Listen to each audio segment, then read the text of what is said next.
You know, teens are more connected than ever and more disconnected than ever before. And what I'm talking about is loneliness. How do you fight digital isolation with real love?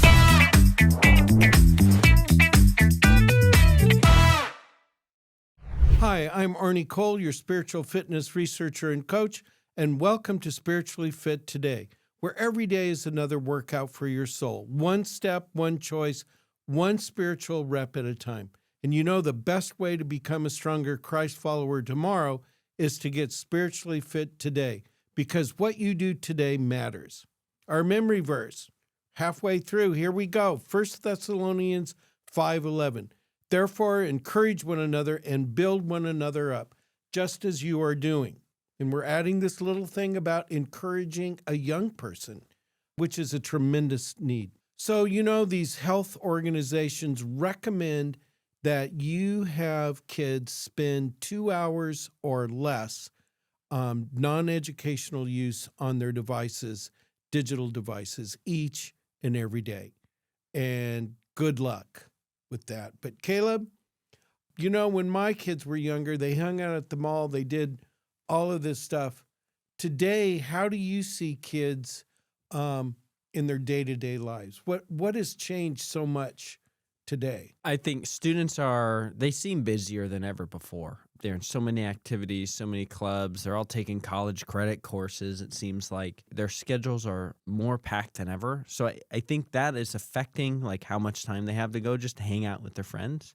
But I think in their free time, a lot of times they're engaging with others online. Now, that's obviously way less direct than walking with your friends through the mall or through a park or something like that. But I think, yeah, they're turning to, when they're done with all their activities, they're done with their schedule, they just hang out at home. They play video games, they scroll on social media if they have a phone, and kind of just killing time. And do you think that leads to loneliness? I mean, do you deal with a lot of kids that tell you they're lonely? Definitely. Yeah, definitely. Students know lots of students, whether from school or online. You know, no one's on Facebook anymore for the kids. You know, they're friends or they follow each other on social media, but they're just not known and they don't know each other. They don't have that kind of friendship where it's like, hey, I know you better than what you just share online. I think that's driving a lot of the loneliness. They don't have the face-to-face connections. They don't have the shared experiences with one another. I think that's really driving a lot of that disconnect and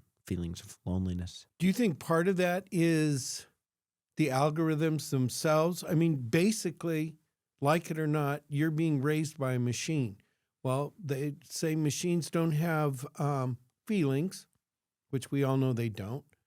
Do you think this passes on to the kid who spends 8 hours a day on they call it social media? Do you think it has an impact? I mean, what? The average is 8 hours a day. And I definitely know students who are much higher than that. Yeah. We had a thing where we asked students what their screen time was, and on average in a week during their summer, and one person had 15 hours was their average. I'm like, how is that even possible? You wake up, you start scrolling, you don't turn your phone off till you go to bed. That's the only way I can wrap my head around it. So we're seeing that a lot. But I think the algorithms, you know, it's all programmed to be very addictive. It's to keep you there, to be entertaining, to maximize like the value you get out of it, if that makes sense. You know, if I'm going to go onto YouTube, I want to like the videos I watch. So it's trying to do that. But I think what we see is that actually drives us further and further into our own sides, our own categories, and our own areas. You know, we see this particularly in politics now.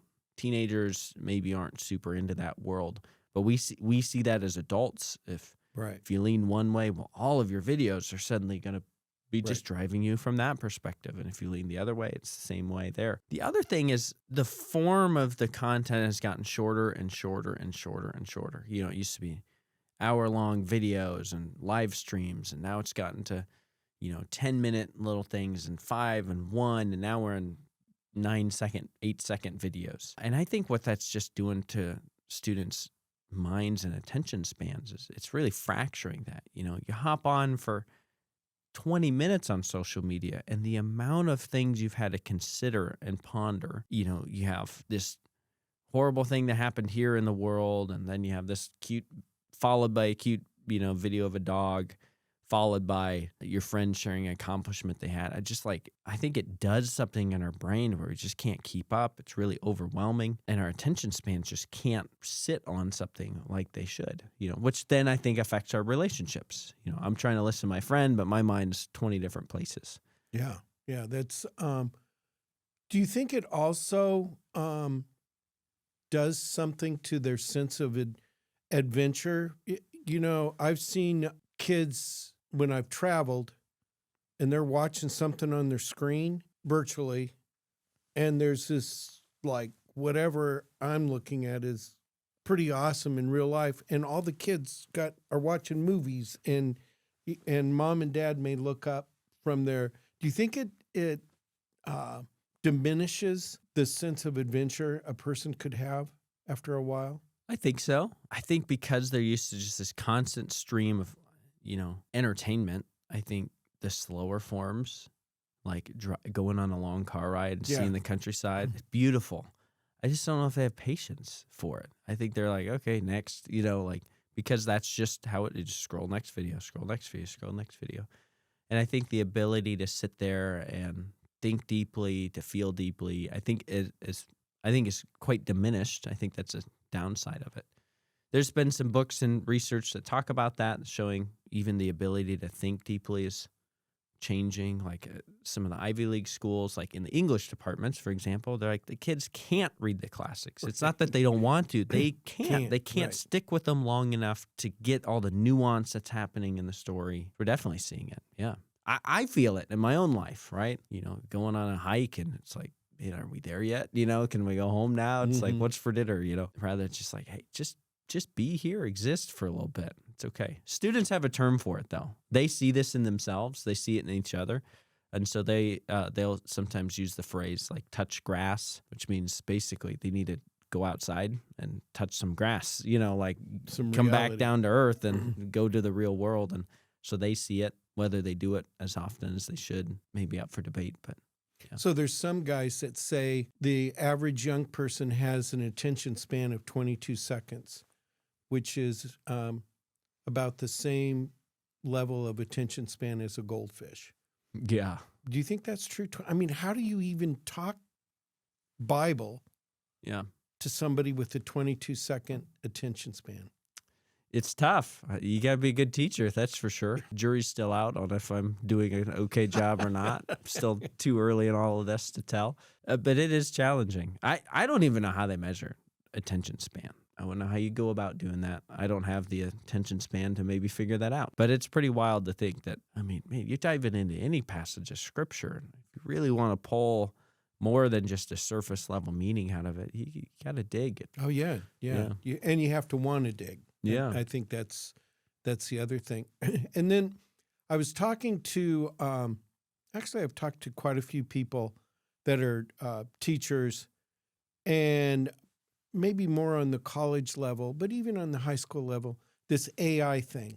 And writing papers. I was talking to one professor, I think it was last week, and he said the school is so upset about it that they've told the professors, you figure it out, because they can't. But how do you think AI is going to change the generation you're dealing with? I mean, if Plod or Chat can write my paper in 20 minutes, it's pretty amazing.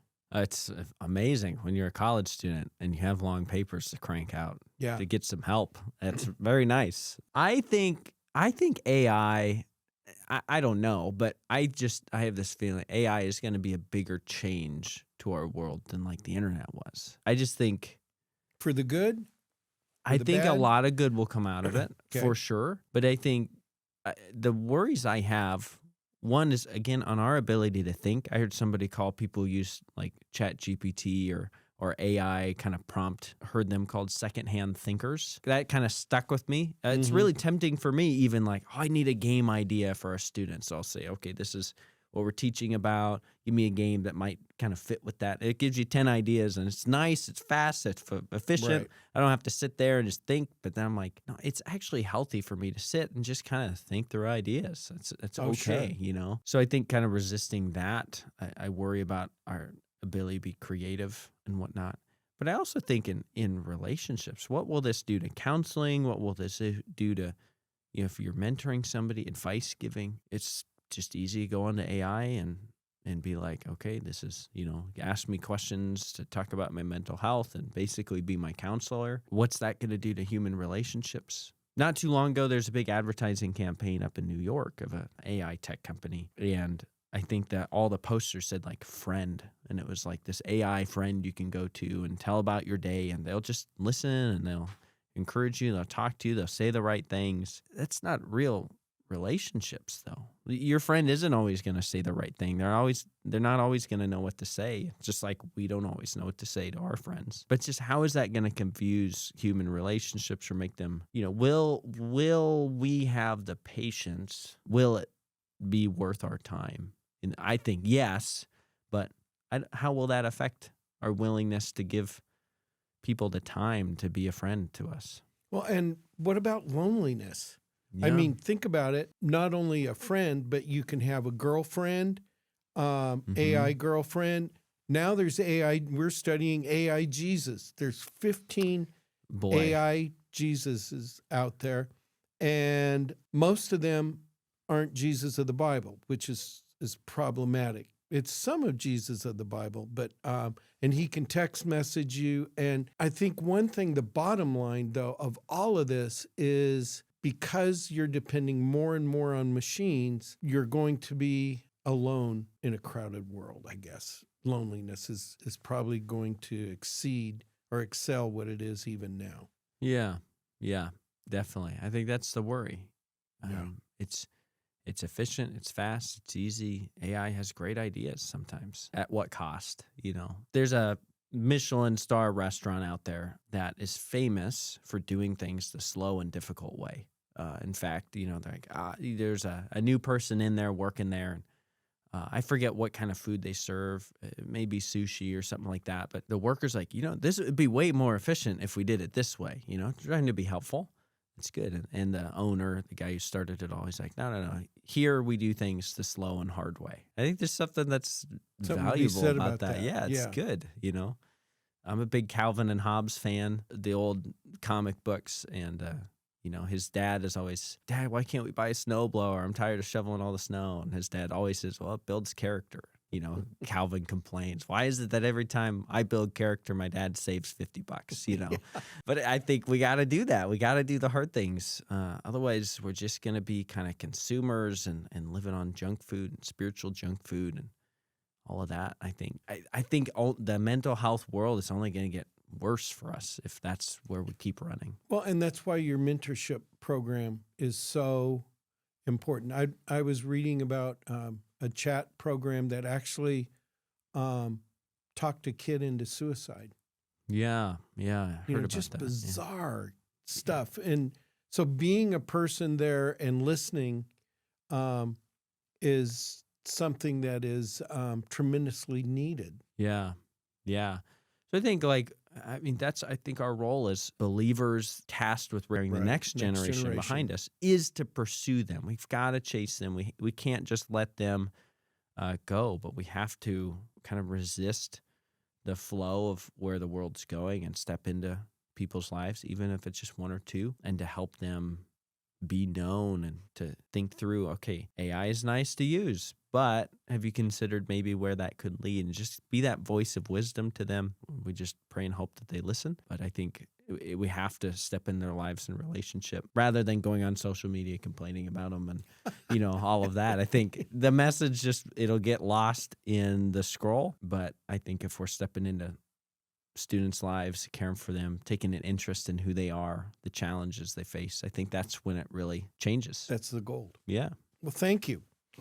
It's been great talking to Caleb. So today for our soul pump assignment, the one big thing to absorb today, teens may be more connected than ever. So when you see them looking at their phones, just realize, yes, they're connected, but also they're disconnected. They're lonelier than they've ever been, than any generation has ever been before. You need to be the real presence. It's not going to be their posts. It's not going to be their algorithms.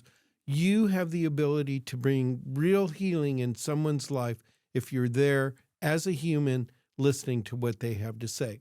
And that gets us to our one big thing to do today. Reach out to someone who's younger than you, who may feel unseen or unnoticed or unappreciated. And you can count on that, especially with this lonely generation. A simple text or a call or just a check-in on how they're doing, and maybe give them a compliment and start bridging this disconnect by reconnecting with their heart. Quiz question time. Yesterday, I asked you about the young man that God woke up 3 times in one night. That was Samuel, and you can read about it in 1 Samuel 3. God had an important message to send, and he chose this young man who lived in the temple. Today, we talked to Caleb about the loneliness and anxiety that young people fear. But there are 4 young men in the Bible I'm thinking of who stuck together through very difficult circumstances in a foreign land. Who are they? A hint, and stay out of Google. One of them has a book of the Bible named after him. I'd love to hear from you about the answer. Let me know what you're thinking. And also, if there's something you're struggling with or a prayer request, you can do all of that. Send the answers, your prayer requests, everything by emailing me at arniec@bttb.org, or one human to another, call and leave a message at 800-811-2387. Before you rush back into your day, pause for a moment. You just finished a spiritual rep, and it mattered. Whether you prayed, encouraged a friend, or opened God's Word, that small act is shaping your soul for eternity. Remember, spiritual fitness isn't about perfection. It's about showing up daily. So celebrate the step you took today. If this podcast encouraged you, share it with someone else. Join us tomorrow for another Spiritually Fit Today workout, because what you do today truly matters, and tomorrow you'll be glad you did.